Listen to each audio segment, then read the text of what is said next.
Nebraska Preps Postgame with Damon Benning and Jacob Padilla. Yep, that's it. You heard the big voice, guys. Nebraska Preps Postgame with my main man, JP, Jacob Padilla. I am Damon Benning.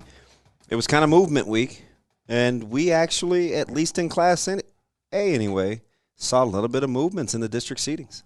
And we talked about it last week, too, with at the top, some of the big games, a big week for Creighton Prep, and they went out and got it done and grabbed a hold of that 3 seed. Yeah, locked it up. They jumped Pius. West Side stumbles against Miller South on Saturday, gives Papillion La Vista the A6 or the 6th seed. West Side holds on for the 7. Central goes to the 5. Pius the 4. And there you go. Number 1, the Bellevue West Thunderbirds.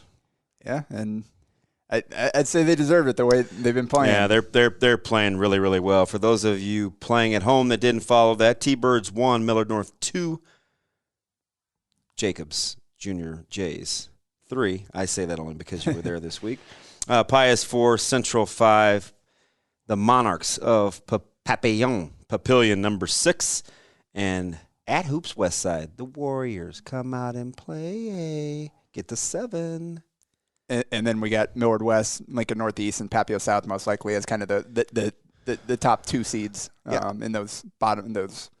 Although 7, 6, we'll 5 get seeds. to this in a little bit. I don't know if you've got the districts right off the top of your head, but there are some tricky ones, right? I look at A5 is one that's interesting to me. Central, Burke, Papillion South, Lincoln Southwest. Can Lincoln South generate some sort of offense consistent enough? They're capable. Yeah. They're capable. You wonder. Central, I'm just not sure. I didn't love them against Westside. They got the win. They come back the next night and get beat by North Star. Then they go 0 for 2 this week. Although they were competitive, extremely competitive, getting Bellevue West to overtime. And then on a back-to-backer, they play Prep relatively tough. Man, that Bellevue West game, the shot that P.J. Davis made to send it to overtime, he's like driving across the lane. He's facing the bench when he takes off and somehow reaches back behind him to lay it in off the glass. I have become a big P.J. Davis believer because you and I have talked almost about every other week. Somehow his name will come up, and we'll say, or maybe it's more off air than on, but like, gosh, he's capable of doing other things. I wouldn't pigeonhole himself or myself into just being a corner 3 shooter. He's found a way to get to the rim. He's put it on the floor. He usually has a favorable matchup, and he's excelled the last couple of weeks. He may have been the best player on both ends of the floor against Omaha West Side. Now, Jay Dawson had his spurt. He had about a 4-minute stretch there where he basically took the game over as Central took the lead. But P.J. Davis kept them in that game, the majority of that game, along with the ball-making decision from Jaron Marshall. P.J. Davis is capable. Yeah, and strong frame, long arms. Again, we saw it on that bucket there. Again, I have no idea how he got that in. When he picked up the ball, I was like, what is he doing? And then suddenly he's laying into the basket. I'm like, wow. And Josiah Dotzler had a 3 at the buzzer that rattled around halfway down, popped out. I think they made 2 threes in the entire game, but Josiah didn't score. And the fact that Bellevue West was able to escape with that win somehow doing that is, I think, impressive for them. But, yeah, and then against Creighton Prep, it was I think, 2-possession game in the third quarter. And Prep just kind of started pulling away there and were able to finish it off. The Central just couldn't generate enough offense down the stretch. And talk about Prep, they're winning in 2 completely different styles. Put up 80 against Millard North when they go and get that win at the stable, and then turn around and win 49-30-something here against 49-39.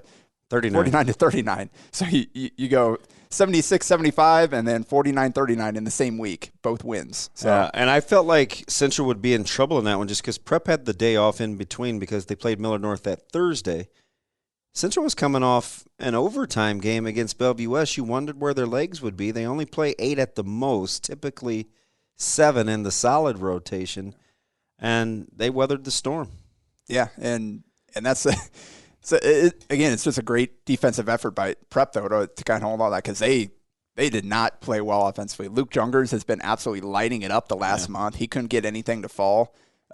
Justin City was the only one in double figures, and he kind of put an exclamation point on that thing with a steal and a dunk at the end of the game there. But the best second half of the season had by a player not named Chucky Hepburn or Hunter Salas. Could you make the case that it's City? The interesting thing about Prep is the fact that City's come up huge in some big moments, but Brendan Buckley has as well. And that's kind of like you start looking at postseason awards and all that thing, and I think Creighton University is going to run into the same thing a little bit. They just have so many different guys that step up at different moments. Like nobody, I think Jungers is leading them in scoring about 12 a game. City and Buckley are both about 10, 11, 9, kind of in that range. So it's kind of, it depends on the day who's going to kind of step up and be that guy for them. But he's certainly capable, and we've seen some incredible plays from him down the stretch. Yeah, he's become very clutch. You know, Coach Lukey said the other day, listen, against Millard North, he didn't call a lot of conventional sets. There weren't a lot of set pieces to be had in the fourth quarter. He looked at City and said, hey, listen, you know, this is your game. You know, with you I trust, make it happen. And he responded. City was also big against, you know, Bellevue West down the stretch. He's kind of become that clutch player. And, you know, the night before you get 22 from Jungers. If he's that guy, Prep's already proven. It took a superhuman effort from Chucky Hepburn to stave off a blowout, to get them in striking distance, to get it to overtime against Prep, and they beat Millard North. So Prep has proven it's not those two and another team. It's the three of them together. Yeah, and, I mean, that's kind of what we were wondering about kind of going into the second half of this season. They were going to have a chance to prove themselves. Coming out of that Bellevue West game, you're like, okay, they're here. They're capable. Can they actually get over that hump? And then in this Millard North game, they finally went and did it. And then, like you said, impressive fashion, came back the next game off that big win and had no let-up. Yeah, you know, I think Coach Lukey could maybe make the case he's Metro Coach of the Year. He maybe could. I mean, I think a lot of people thought they were going to be good. I talked about them all season. I felt like they were the only team that could play 9 once the season, you know, when the season started. I liked their depth. But he's maybe even exceeded my expectations in terms of how they win, the different ways they win, the subtle in-game stuff. That's a well-coached group. And you kind of felt like they were the 3-4 kind of coming into the season just based on all the experience they brought back and all the pieces they brought back. But you wondered like how much of a gap was there, because you didn't necessarily feel like any of those guys they didn't have a Chucky. They didn't have a Hunter. Just they the didn't have a Frankie go-to bucket Fiddler. getter. Yeah, or St. Thomas. They didn't like – of those 3 games, those are the first 4 players you're taking right there are off those 2 teams. You don't have any Prep players in that top 4, maybe even 5.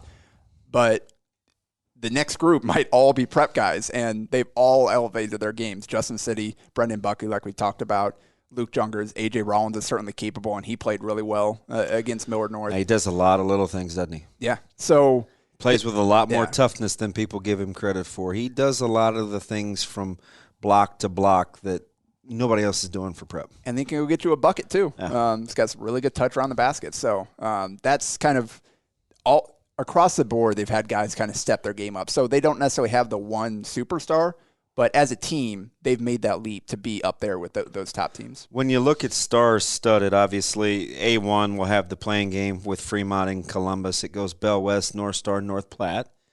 A2, Norfolk and Lincoln High will have the playing game with Millard North, Gretna, and Grand Island. You could make the case, I'll be curious to get your thoughts, that may be the most star-studded of the district when you talk about high-end talent. A3 will have Bryan and Northwest with the playing game. Then it will be Prep, Southeast, and Elkhorn South. Elkhorn South is a little tricky for me. I hear what the critics say, but then I look at their talent. I don't know where the disconnect is, but they have good individual talent, at least in my opinion. Yeah, they've had guys that have gone out and had success in the summer. They've had pieces that are certainly capable, and they have their individual skills. It's just they haven't really clicked consistently this season, and they're trying to figure out how to use those skills within the system that they want to run. And it just hasn't clicked a lot this season, but they go out. I think they get a nice win this past week, kind of. Maybe to kind of get a little bit, momentum. Yeah. A4, which may be the most competitive. You've got Pius, Omaha South, Kearney, and Lincoln East. So I think it wouldn't surprise me. Obviously, Pius is the front runner, but they've been beaten by East already. Yeah. And Kearney's a nuisance. And you give Coach Baranek a chance to prepare, he's going to make it difficult on somebody. Yeah. And even Omaha South, like that's such a young team. That's a young group. But there are a couple guys out there that you can't just sleepwalk over them. You've got to actually show up. Ricky Lofton. Yeah. They got some guys that'll go get it. They got some guys that can get hot and just give you problems at least. So that's not an easy first-round game. And then, regardless of either one, like Kearney, Lincoln East, they're gonna give them a battle, and it's gonna be physical. You've got a guy like Lincoln East with Carter Glenn that we've seen take over games. And then Kearney, just the collective, and with they got an agitated Millard North bunch the other night. Twice now. That was a surly bunch that they got from the Mustangs. Felt bad. Kind of same thing happened to Lincoln North Star after that first loss. They turned around and kind of let out their frustrations on the Navigators. So they're tough with Jack Johnson and Will Vanderbeek and Easton Bruce. They've just got a lot of guys that can play. Preston Pearson's had a good last week or two. Really competitive player right there. So, when you get a mix of a bunch of football players and a really good coach out there in Kearney, like it's not going to be an easy game. And so that is going to be – whoever comes out of that district will have definitely earned it. A5. I'll get your thoughts. Talk to me the difference between A5 and A6, because the next most competitive district is probably one of these next two, right? A5, both Central, Papio, South, who surprisingly has kind of rallied, right? It hasn't been this, woe is us. And I won't go as far as to say addition by subtraction, but without Dempsey, Brokail and company have really answered the dinner bell. Papio South is playing a little bit different. It's almost like, I don't know. They're just kind of freeing, I think, where I think people stopped talking about them as much, and they just put their head down and started playing. Yeah, and we talked about Brokail, the way he's elevated his game. Graham Kasut this last week had a really good week. I think 2 20-point games. And he's certainly capable of getting hot.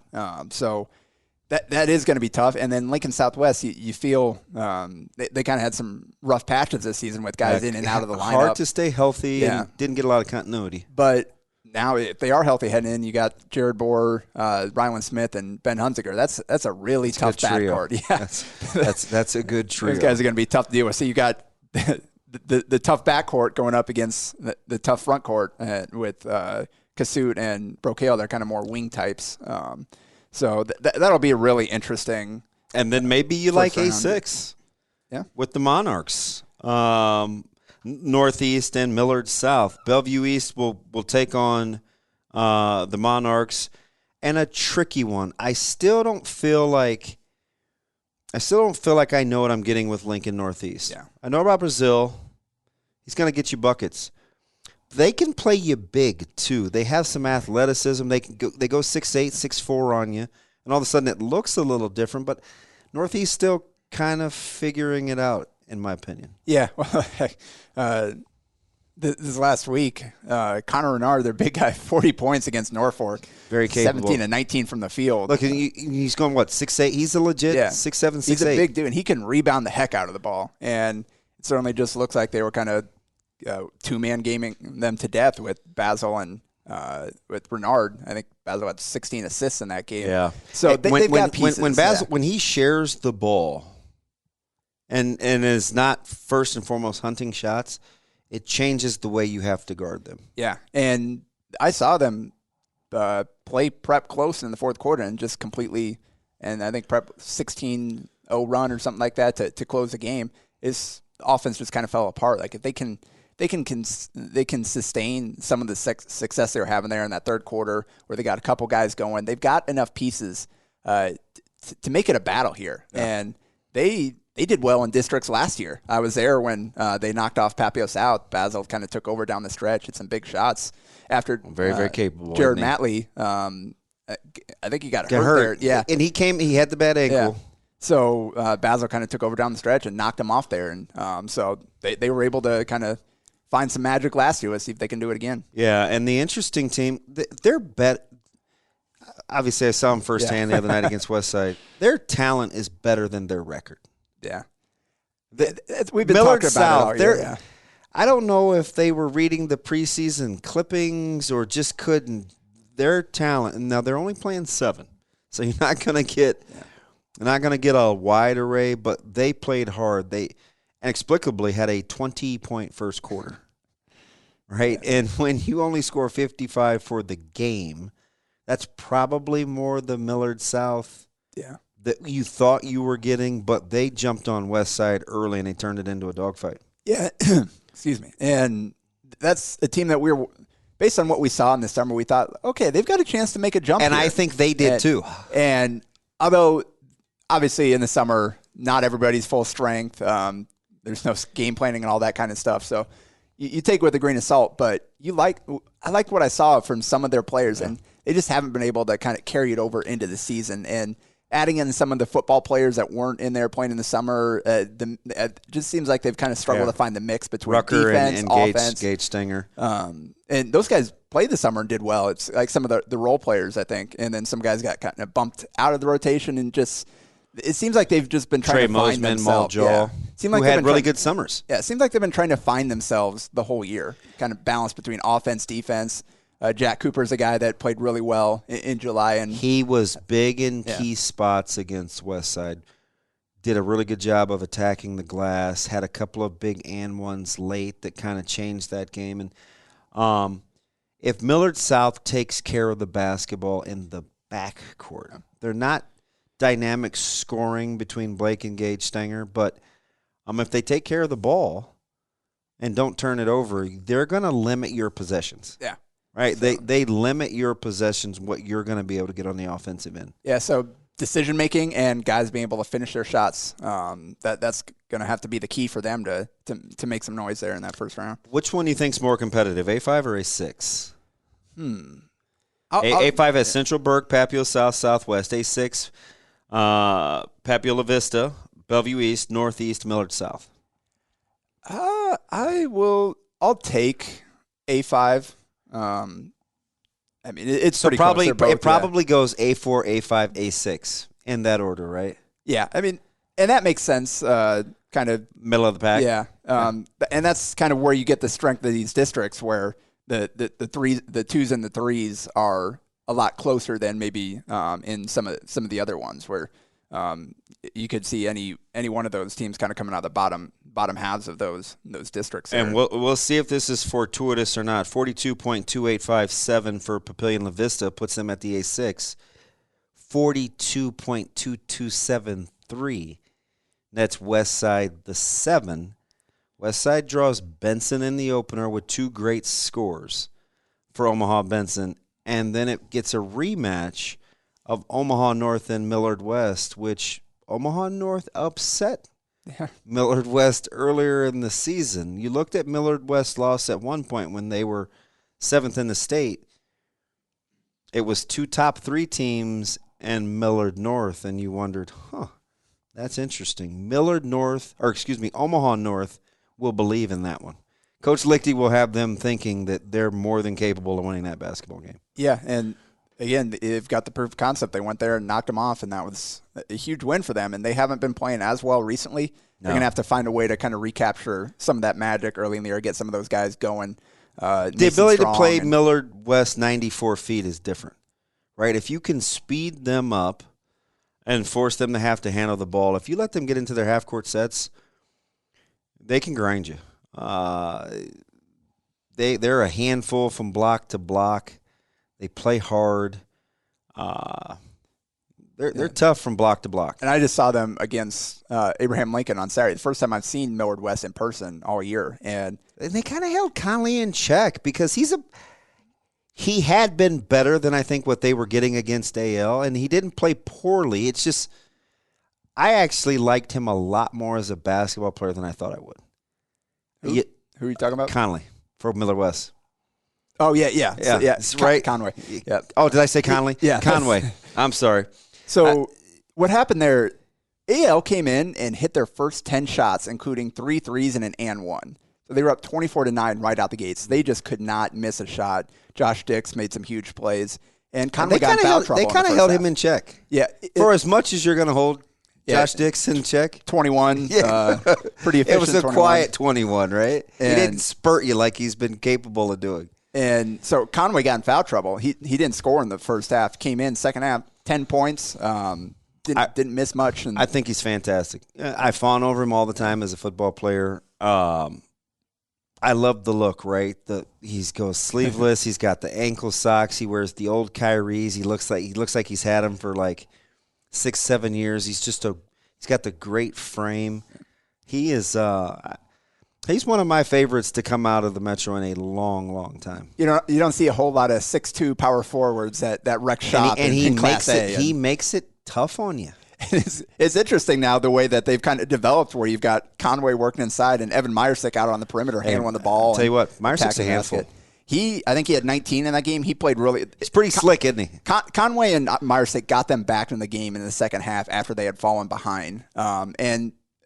Credit AL's a good team. We've seen the way they're well coached too. Millard North and Bellevue West. So they're certainly capable. And Josh Dix is a D1 player. He's kind of trying to work his way onto that high major range, and they were able to fight their way back into that game after it's like again 10. I don't know if I've ever seen a team hit 10 straight shots, especially some of the degree of difficulty they were hitting. Yeah. It just wasn't anything that Millard West could do on some of those shots early on, but they stuck with it, and I think that resiliency will serve them well heading into the postseason here. But yeah, that's going to be tough if the season holds. It will be the backcourt of Omaha North trying to put pressure, but then the front court and the strength of Millard West.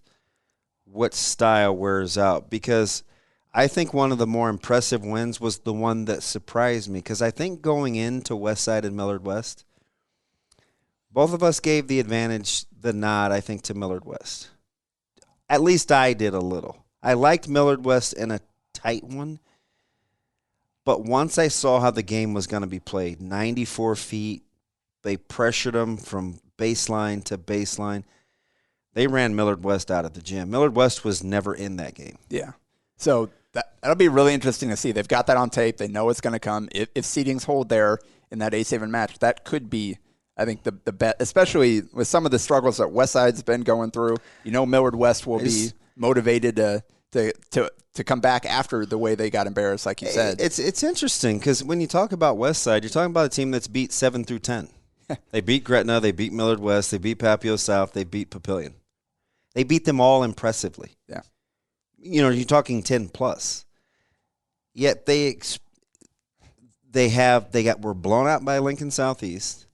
They lose to Millard South. It was the first win for Millard South against a team with a winning record. So they're capable of – it's not really laying an egg, but when they play poorly, they play poorly. Yeah, and they don't really have a guy that can kind of pull them out of it, it seems like. See, that's the thing. They've got to get out of that. Yeah. I mean, because what you're saying is true, but it doesn't have to be that way. They're more than capable of not just being a two-man show. It's what they settle for. Yeah. That's on them. Like, they've got to figure out, hey, listen, if Reggie and Chandler aren't getting it going, it's up to the other guys to assume the role. Logan Wilson can score. Caleb can more than score. Payson Gillespie, who's found a way he's gotten in a little bit of foul trouble these last couple of games. It has really limited his minutes. And Westside's got to guard better in the backcourt. And that's going to be a key. They need consistency from Gillespie there. They do. If he is He helps you with your spacing. That's exactly the point I was trying to make is if he's on, you really have to stay attached to him because he's got a quick trigger and he's not afraid to shoot the ball. So if you let him get hot, knock down 4 or 5 threes, you're going to be in trouble. So you got to account for him when he's out there, and that'll give all those other guards more driving space, especially with the offense they try to run. It's interesting, right? Because you look at the top 3 teams, and Millard North has the most margin for error because they have the most talent. But let's just talk Prep and Bellevue West. When you talk spacing and multiple ways to get you, if Will Kyle and Frankie Fiddler get it going, it's Chucky's garnering that respect. Dotzler is stretching you from behind the arc. With Prep, if Buckley's knocking down shots, you get City's ability to drive and penetrate. Jungers is a tweener. Rollins can help you in the post. Those guys, they can spread you out. Now, Millard North can do it a multitude of ways. Their degree of difficulty is a little bit higher because I think sometimes they make it hard on themselves. But they have the most talent from top to bottom, 1 through 6. So it's like they can get away with it. But for everybody else, the Hoiberg twins have got to hit shots for Dabercow and some of these other guys to be able to work. We've seen what happens with Millard West. If that backcourt plays better, Myersick and Conway can get you. Everybody else needs space and balance.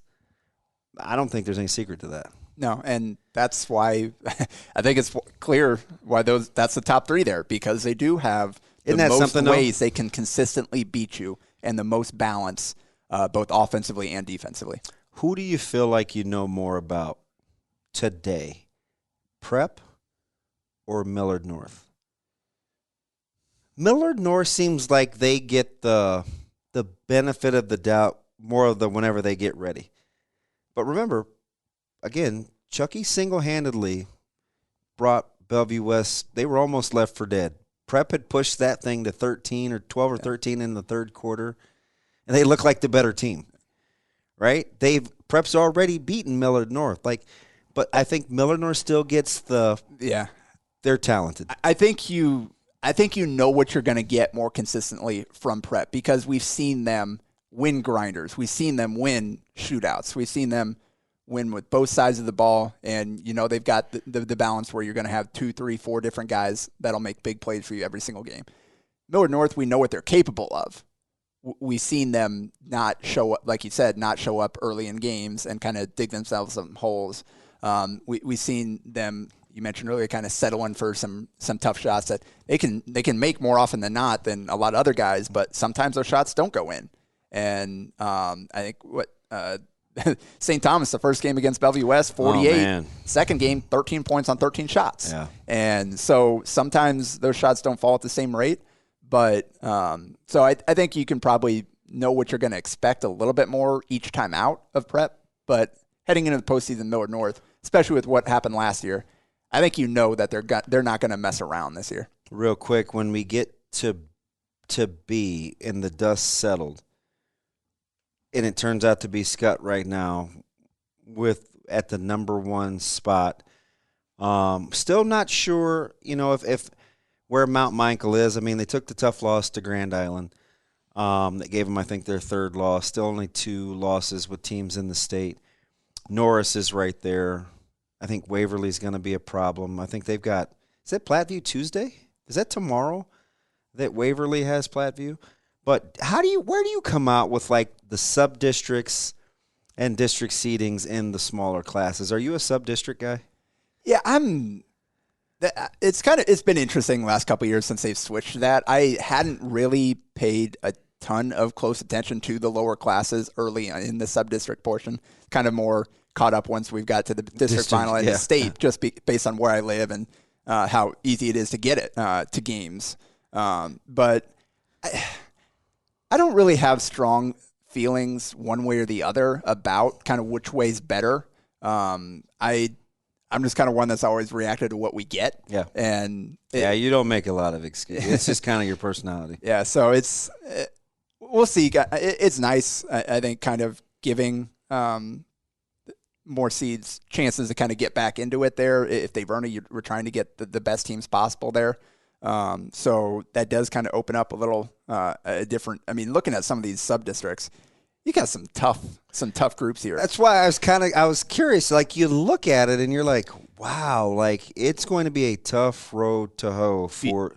Beatrice Norris, Platteview Waverly in the same sub-district, Elkhorn and Mount Michael. So those are 6 of the 7, 8 best teams in B. Yeah, right. You're talking about 6 through the top 8. That's tough. Yeah, that is really, really difficult. But I guess some of that you have to do to kind of limit the travel. Yes, and so you kind of know what you're getting. Which is why I think you're okay with, even if you lose in your sub-district, those top seeds get a chance to get back into the final 16 to make the push there. Who are you leaning towards in B? Oh boy, I'm you know what? I'll commit first. I'm leaning Scott. I'm gonna. I'll go with Mount Michael. Just kind of one of the big three you think will catch fire, and it's gonna have to be one of those guys offensively because Scott has the ability to just limit what you're doing, and Fletcher and company, it's big shot taker, big shot maker. Mount Michael's the only team in Class B that hasn't lost to a Class B school, I believe. Yeah, so they still that much is true. They've lost to an A. They've lost to a C1, I think, C1 or C2. Yep. And they've lost to a team from out of the Missouri. state. So I like the conventional wisdom. I mean, it makes sense. And you just kind of like, again, we've talked about the story of these guys kind of building up. This is their moment. I just feel like if they can kind of really buckle down here and they can get the most out of these guys going in here, they've got a chance to. I think they've got a chance to be the most complete. I think Norris is kind of up there with some of their pieces. Scott, I think you're still kind of wondering if those 4, 5, 6 guys kind of how consistent can they be? You like the top 2 or 3 there. Mm-hmm. So just to be different and just kind of go with what we've talked about. I think I'll take Mount Michael for now. What happens in your opinion with that Waverly and Platteview in the sub-district?